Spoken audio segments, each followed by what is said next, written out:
नमस्कार, CSK news में आपका स्वागत है। तो दोस्तों, आज हो गया 18 जनवरी, जो फटाफट ब्रेकिंग न्यूज़ निकल के आ रही। कोविड-19 पिछले 24 घंटे में टूटा रिकॉर्ड, 2,58,000 के करीब आए मामले। वहीं आपको बता दें, भयावह होगी पीक। IIT प्रोफेसर का दावा, 4 लाख से कम आएंगे इस बार केसेस। दूसरी बड़ी अपडेट, PM नरेंद्र मोदी की सुरक्षा में चूक की जाँच कर रही जस्टिस इंदु मल्होत्रा को मिली धमकी।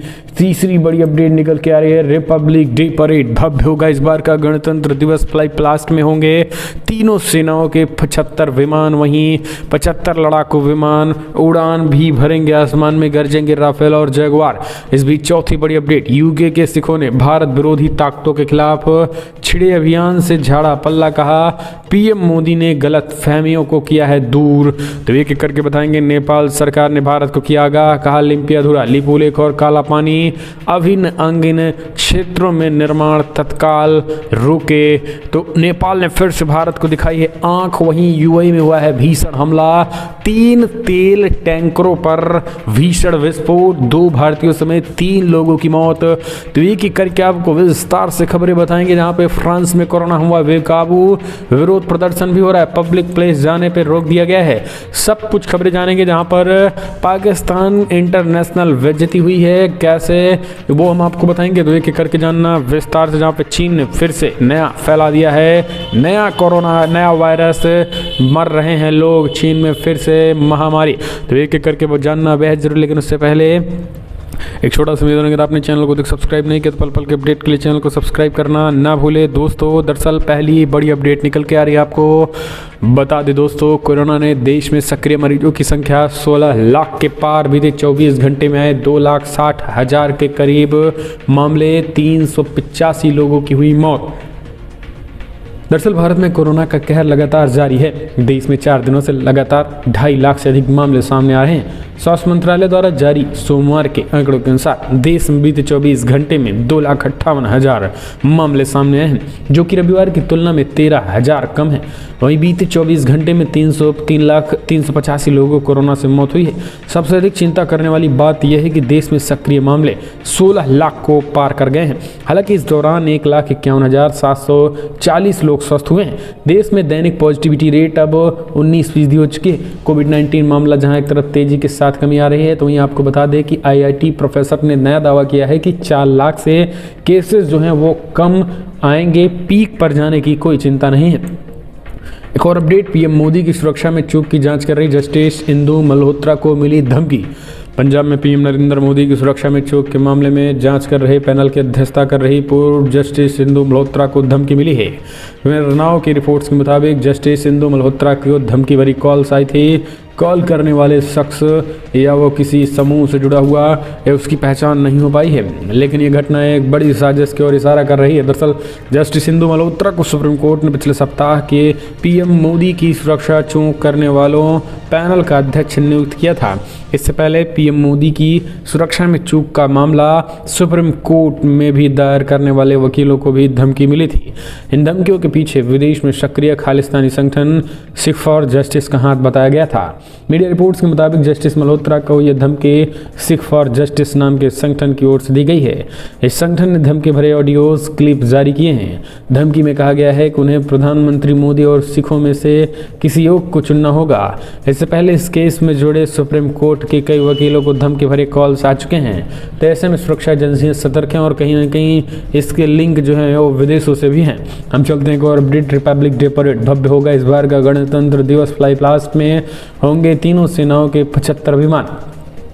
इस बार की गणतंत्र दिवस परेड में मिलिट्री फ्लाई पास्ट में 1971 के युद्ध में पाकिस्तान पर भारत की निर्णायक जीत के कुछ गौरवशाली क्षणों को मानने के लिए फ्लाइंग पास्ट फॉर्मेशन की सुविधा होगी, जिनमें भारतीय वायुसेना की लड़ाकू क्षमताओं, अधिकारियों को प्रदर्शन करने के अलावा ऐतिहासिक टंगेल, एयर ड्रॉप और मेघना ऑपरेशन शामिल हैं।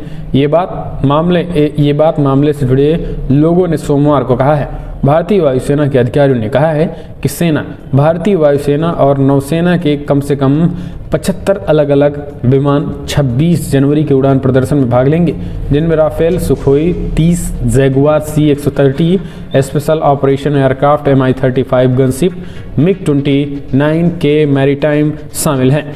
हम चलते हैं एक और अपडेट आपको बता दें, बिग ब्रेकिंग निकल के आ रही है। यूके के सिखों ने भारत विरोधी ताकतों के खिलाफ छिड़े अभियानों से झाड़ा पल्ला। बड़ी खबर निकल के आ रही, कहा पीएम मोदी ने गलत फहमियाँ दूर कर दी हैं। यूनाइटेड किंगडम में सिख समुदाय ने भारत विरोधी अपने अभियान के खिलाफ पीछे हटना शुरू कर दिया है।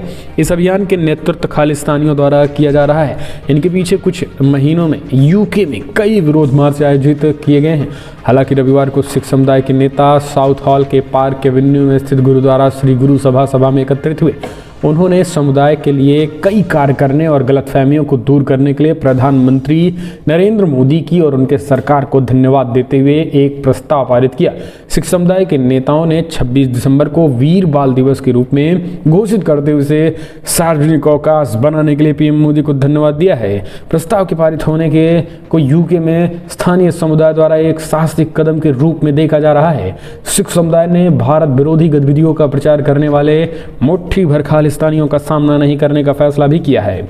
गुरु गोविंद सिंह की 365वीं जयंती के अवसर पर पीएम मोदी ने घोषणा की थी कि 2022 में 26 दिसंबर को वीर बाल दिवस के रूप में मनाया जाएगा और वो गुरु गोविंद सिंह के पुत्रों की बहादुरी और शहादत को श्रद्धांजलि होगी।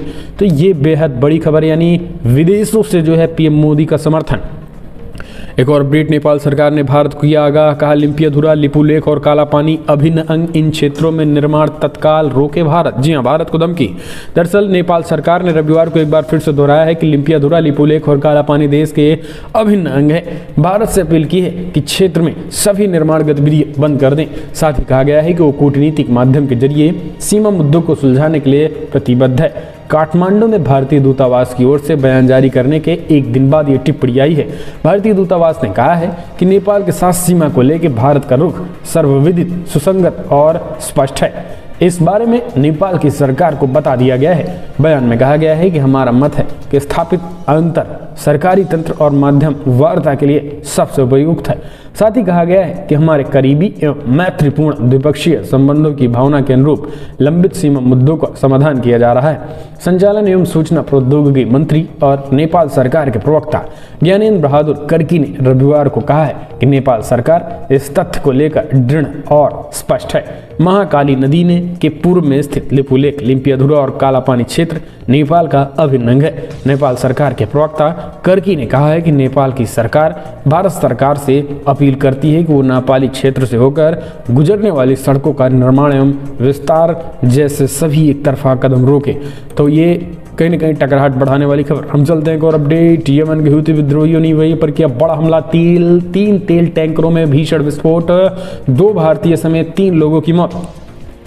दरअसल संयुक्त अरब अमीरात यूएई पर यमन के हूती विद्रोहियों ने हमला कर दिया। इस बात की जानकारी समाचार एजेंसी एफपी ने अबू धाबी पुलिस के हवाले से दी है। वहीं समाचार एजेंसी एएनआई के मुताबिक हूती विद्रोहियों के इस हमले में 2 भारतीय नागरिकों समेत 3 लोगों की मौत हो गई है। मरने वालों में एक पाकिस्तानी नागरिक भी शामिल है। इसके अलावा 6 अन्य लोग घायल भी हो गए हैं, जिन्हें मामूली चोटें भी आई हैं। स्थानीय मीडिया का कहना है कि सबसे पहले मुसाफा इलाके में 3 तेल टैंकरों में विस्फोट हुआ। इसके बाद अबू धाबी अंतर्राष्ट्रीय एयरपोर्ट के नए निर्माण स्थल पर आग लगने की सूचना मिली, लेकिन इससे एयरपोर्ट को ज़्यादा नुकसान नहीं पहुंचा। आग यानी मामूली थी। ईरान समर्थित इन विद्रोहियों ने खुद हमले की बात को स्वीकार किया है। वहीं यूएई में भारतीय राजदूत संजय सुधीर ने एएनआई से पुष्टि की है और ड्रोन हमले में 2 भारतीय नागरिक मारे गए हैं और उनकी पहचान की जा रही है। हम चलते हैं एक और अपडेट लेते हैं। यूएस समेत पश्चिमी मुल्कों को स्पेस रेस में पछाड़ने में जुटा चाइना। 2022 का पहला रॉकेट किया लॉन्च। स्पेस क्षेत्र और अमेरिका समेत पश्चिमी मुल्कों को टक्कर देने में जुटे चाइना ने 2022 के लिए अपने स्पेस प्रोग्राम की शुरुआत कर दी है।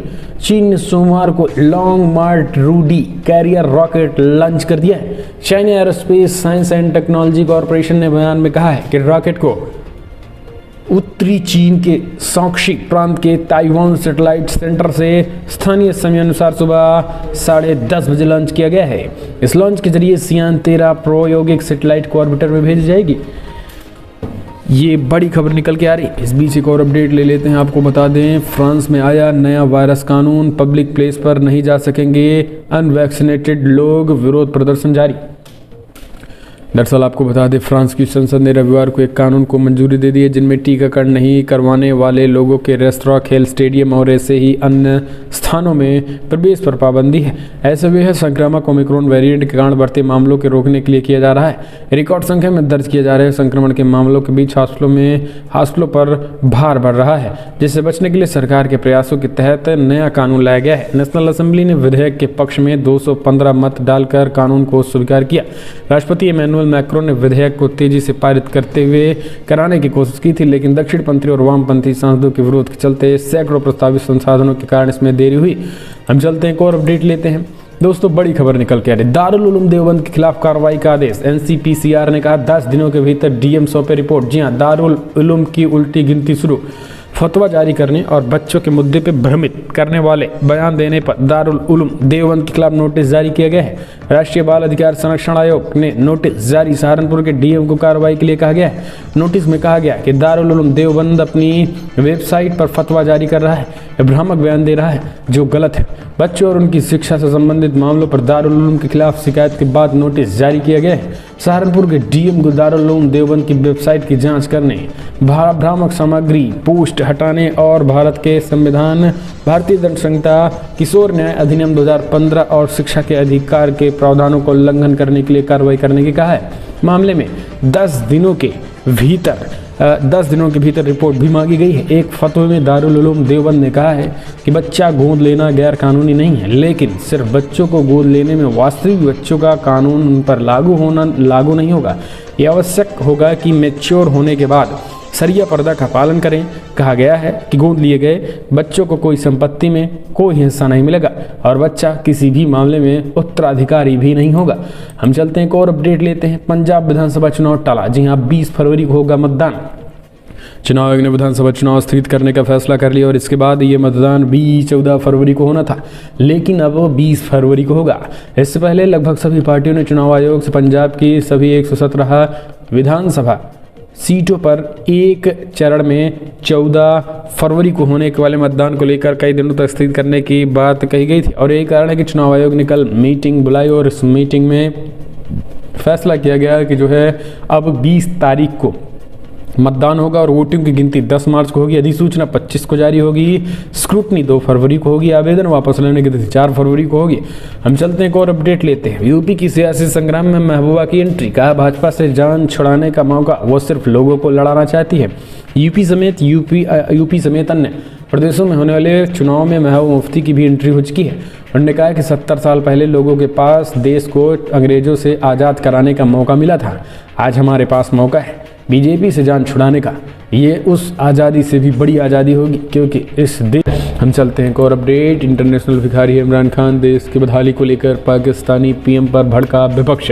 दोस्तों, जमात इस्लामी के प्रमुख सिराजुल हक ने इमरान खान को अंतर्राष्ट्रीय भिखारी करार दे दिया है। हक ने रविवार को कहा है कि पाकिस्तान के प्रधानमंत्री का जाना ही आर्थिक संकट से जूझ रहे देश की सभी समस्याओं का हल होगा। लाहौर में स्थानीय निकाय चुनाव से पहले सभा को संबोधित करते हुए उन्होंने देश में नए सिरे से चुनाव कराने की अपील कर डाली है। पेट्रोलियम की कीमतों में भारी बढ़ोतरी के लिए हक ने इमरान खान की आलोचना की। उन्होंने कहा है कि इमरान खान और पाकिस्तान एक साथ काम नहीं कर सकते हैं। जियो न्यूज़ ने हक के हवाले से कहा है कि देश में राजनीति से फायदे या नुकसान के लिए कोई जगह नहीं बची है क्योंकि इमरान खान का जाना ही सभी समस्याओं का समाधान है और इसे इंटरनेशनल भिखारी बता दिया है और कहा है कि पाकिस्तान को भी इन्होंने गर्त में डाल दिया है। एक और अपडेट ले लेते हैं। तो दोस्तों, बिग ब्रेकिंग न्यूज़ निकल के आ रही है। अमेरिका के टेक्सास में बंदूकधारी ने यहूदियों के एक प्रार्थना स्थल में घुसकर कई लोगों को बंधक बना लिया। 10 घंटे तक के तनाव के बाद सभी को सुरक्षित निकाला गया। जी हाँ, FBI ने मार गिराया, हमलावर सभी सुरक्षित बाहर निकाले गए। दोस्तों, 10 घंटे के तनाव के बाद सभी बंदूकों को सुरक्षित निकाल लिया है। साथ ही गनमैन को ढेर कर दिया गया है। आतंकी जो था वो हम आपको बता देते हैं। दरअसल आपको बता दें, पुलिस ने जिस आतंकी को मारा है उसकी पहचान जो है फैसल अकरम के रूप में हुई है। जी हाँ, FBI पता कर रही है कि कहाँ का है। ये संदिग्ध पाकिस्तानी तांत्रिक विज्ञानी आफिया सिद्दीकी को रिहा किए जाने की मांग कर रहा था। अब आप समझ लीजिए कि अगर ये पाकिस्तानी तांत्रिक आफिया सिद्दीकी को रिहा करने की मांग कर रहा था तो आखिर ये कहाँ से होगा, अब आप इसका अंदाज़ा लगा सकते हैं।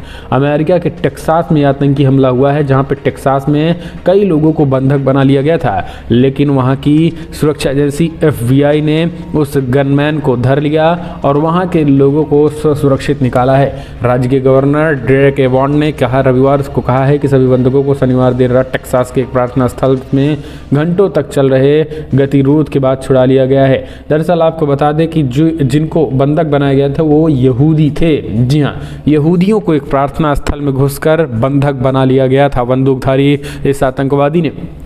हालांकि अब सुरक्षित सबको निकाल लिया गया है, लेकिन पाकिस्तान की एक बार फिर से पोल खुल चुकी है और पाकिस्तानी की जो आतंकी हैं वो अमेरिका तक पहुंच चुके हैं। ये अमेरिका को बधाई।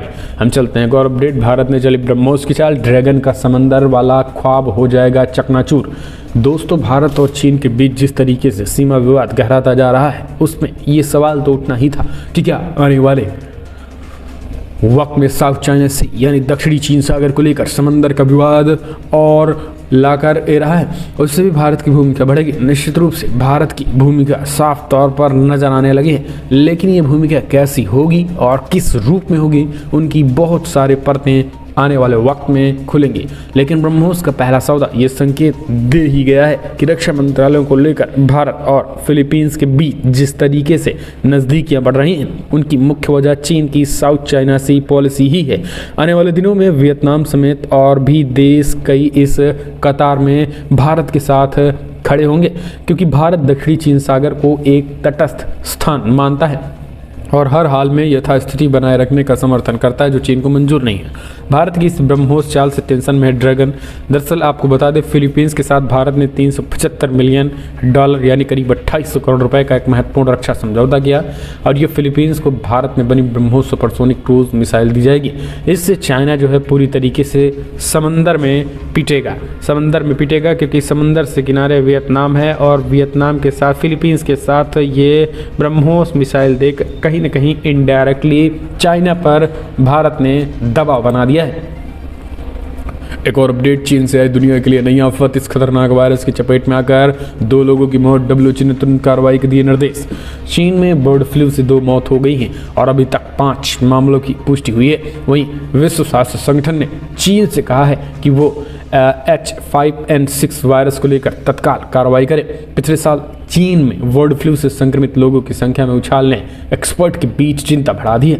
एक्सपर्ट ने चेतावनी दी है कि बर्ड फ्लू का स्ट्रेन अधिक संक्रामक हो सकता है। दुनिया में कोरोना वायरस के नए ओमिक्रॉन वेरिएंट ने पहले ही हाहाकार मचाया हुआ है, वहीं अब इस नए वायरस ने चिंता बढ़ा दी है। हांगकांग हेल्थ डिपार्टमेंट ने कहा है कि सिचुआंग प्रांत, झोंजियांग प्रांत और गुआंगस्वी स्वायत्ता क्षेत्र में 5 लोग पिछले साल दिसंबर में एवियन एंजेला स्ट्रेन से संक्रमित हुए हैं। डिपार्टमेंट द्वारा जारी किए गए आधिकारिक बयान में कहा गया है कि अब 2 लोग की मौत हो चुकी है, जबकि 3 लोग हॉस्पिटल में भर्ती हैं।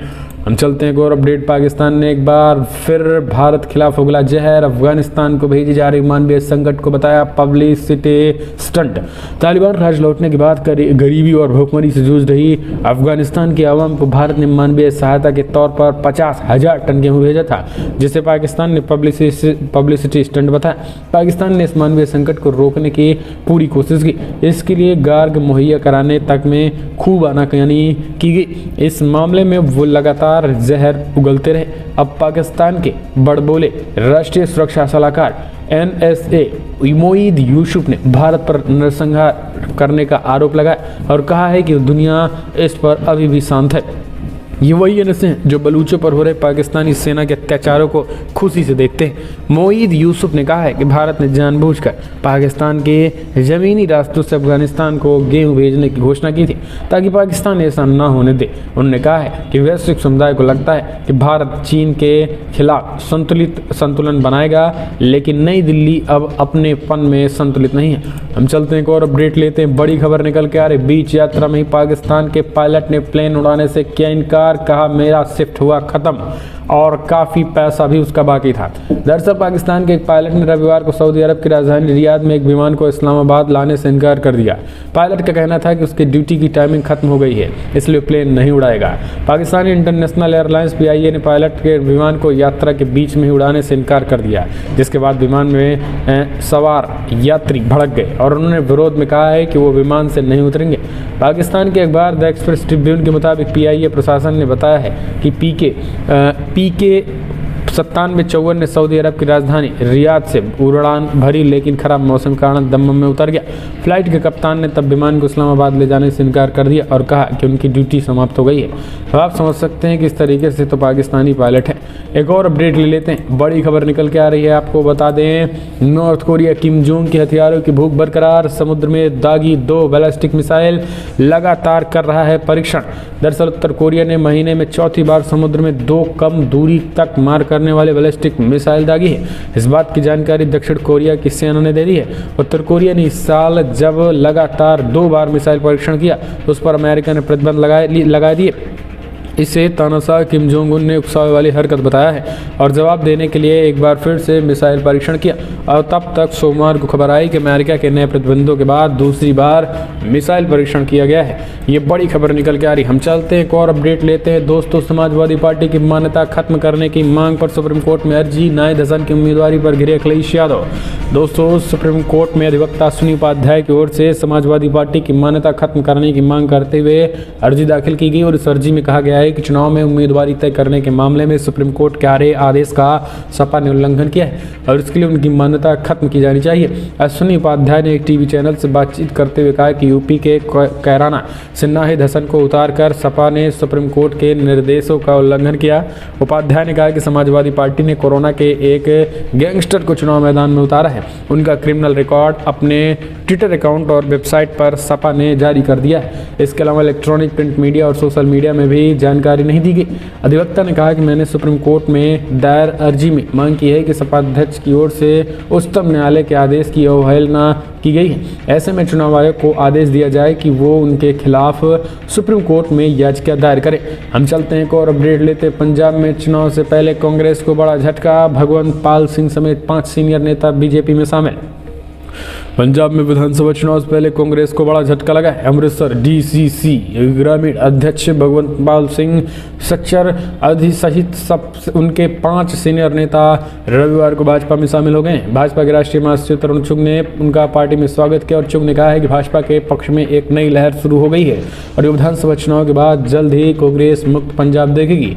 भगवंत पाल अमृतसर ग्रामीण DDC के 3 बार अध्यक्ष रह चुके हैं। साथ ही वो प्रमुख खालसा दीवान के कार्यकारी सदस्य हैं। भाजपा में शामिल होने वालों में अमृतसर जिला कार्यकारिणी कांग्रेस कमेटी के पूर्व वरिष्ठ उपाध्यक्ष प्रदीप सिंह भल्लर और पंजाब प्रदेश कांग्रेस कमेटी के सचिव रतन सिंह सुहाल भी शामिल हैं। तो दोस्तों, पंजाब में जहां कांग्रेस पार्टी में झटका लग रहा, वहीं बीजेपी में लोगों का शामिल होने का सिलसिला चल पड़ा है। फिलहाल बड़ी खबर में तो नहीं, लेकिन अगर आपको वीडियो पसंद आया तो लाइक करें, शेयर करें।